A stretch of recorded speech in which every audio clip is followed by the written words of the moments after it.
चटपटीत आणि चमचमीत मशरूम मसाला जर घरीच तयार करता येत असेल तर कशाला हॉटेलवरचा मागवायचा। तर सुरुवातीला आपण घरी इथे मशरूम आणून घेणार आहोत। मशरूम आणताना पांढरे शुभ्र आणि फ्रेश आणायचे। तर मिठाच्या पाण्यामध्ये ते चांगले असे चोळून स्वच्छ करायचे। तर एकदम साधी सोपी पद्धत आहे मशरूम साफ करायची। आणि त्यानंतर परत 2-3 पाण्याने स्वच्छ धुवून घ्यायचे। आणि नंतर इथे मी चॉपिंग बोर्डवरती हे काढून घेणार आहे आणि याला छान कट करून घेणार आहे। तर जे मोठे असतील त्याचे 5-6 पार्ट करा आणि जे लहान असतील त्याचे एकाचे 2 पार्ट केले तरीही चालतील। तर अशा पद्धतीने मशरूम देखील आपले कट करून झालेले आहेत। आणि घरातल्या तिखटा मिठाच्या डब्यातले बेसिक मसाले वापरून आपल्याला याला मॅरिनेट करायचं आहे।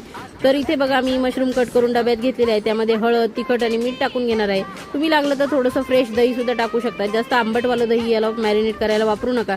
तर अशा पद्धतीने मॅरिनेट करून 2 मिनिटं बाजूला ठेवून देणार आहे। त्यानंतर इथे तेल न टाकताच आपल्याला याला चांगलं परतून घ्यायचं आहे।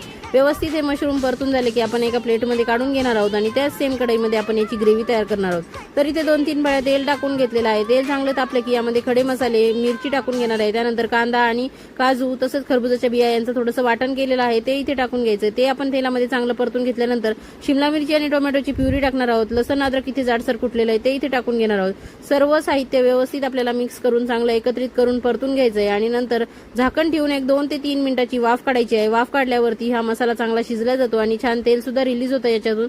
तर मस्त असा हा आपला मसाला परतून झालेला आहे। त्यानंतर इथे 2 मोठे कांदे मी चिरून टाकलेले आहेत। तर याच्या पुढची रेसिपी तुम्हाला बघायची असेल तर नक्की लॉंग व्हिडिओला व्हिजिट करा आणि कसं वाटलं रेसिपी ते नक्की मला कमेंट करून